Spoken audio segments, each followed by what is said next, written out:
4 minutes to 11. Katrina and Catriona, Sugar and Spice. 2 till midday. She's Sugar. She's Spice. There you go. You can ask about that later. And no, we are not the same person for the people. Bonjour. Merry Christmas to the people who sent in to say, were we the same people because they couldn't find our pictures on the website. No, she's different to me. Although we're both blondish. And both got great faces for radio. Of course, brilliant faces. That's why they haven't put our Always faces will. on the radio. Yes. Always will. Another Christmas message. This is Esther Moreland, who's experienced many Christmases. 107, in fact. She'll be 108 in February next year and is possibly New Zealand's oldest person. She was born in Hunterville and grew up in Lower Hutt near Wellington. Penny Mackay went along to visit her and asked her about her early years. My Sunday school teacher said to me when I was a little girl about 10, he said, "You're going to do something wonderful with your religion." And I said, "I've never done anything wonderful in my life." And she said, "Esther," I was 104 then, and when she said this, she said, "Don't you think living to your age is a great thing?" 104. Oh, I said, "Yes. It takes my breath away. I can't believe it. I don't feel old.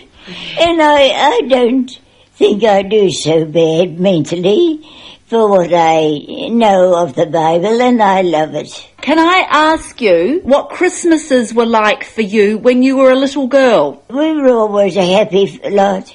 We mixed more, I think, with each other because we had no televisions or radios or anything like that. And we used to go to each other's homes. We'd sing hymns and we'd sing other songs as well. Play games, different games we used to play. I was born in Hunterville. It was a little country town, and my father was a artist in advertising.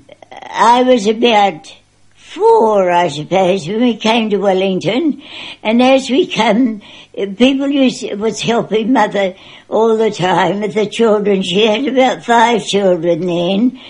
She had 10 altogether, but she had about 5 then. They were helping to look after us, and we arrived in Wellington or Lower Hutt, I don't know where, and our grandfather was waiting for us with a buggy and horses.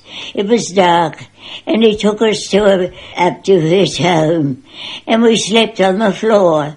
We had mattresses on the floor and blankets. They never had enough to go round us all. And I remember we stayed with her for quite a while, and then we got a house of our own. Did you walk a lot of places? Did you walk everywhere when you were younger? We walked everywhere.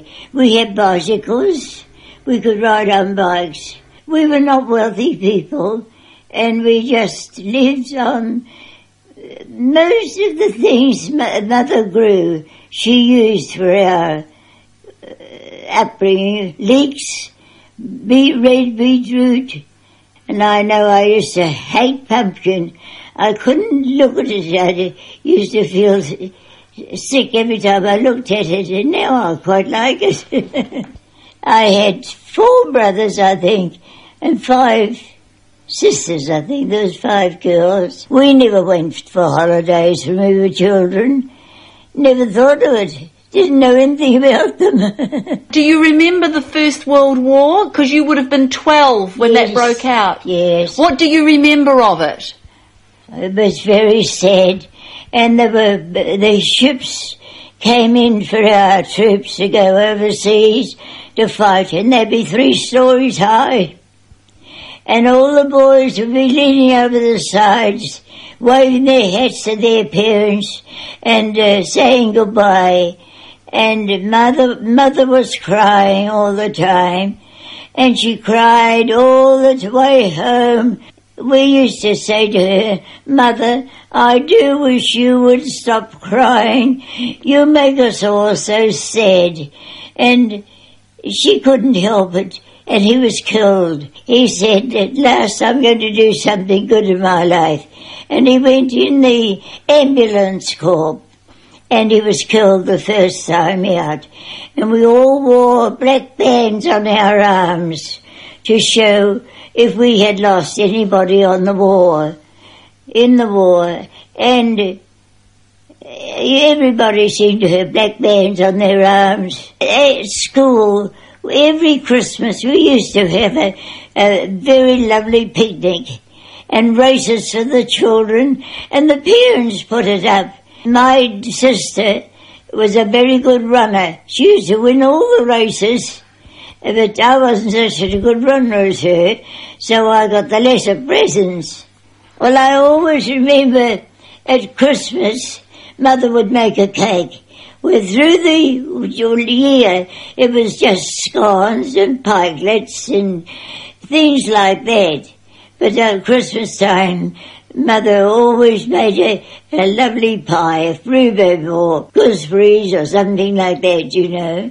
And that was a very happy time. And we were never allowed to run or shout outside or inside on Christmas Day or Sundays.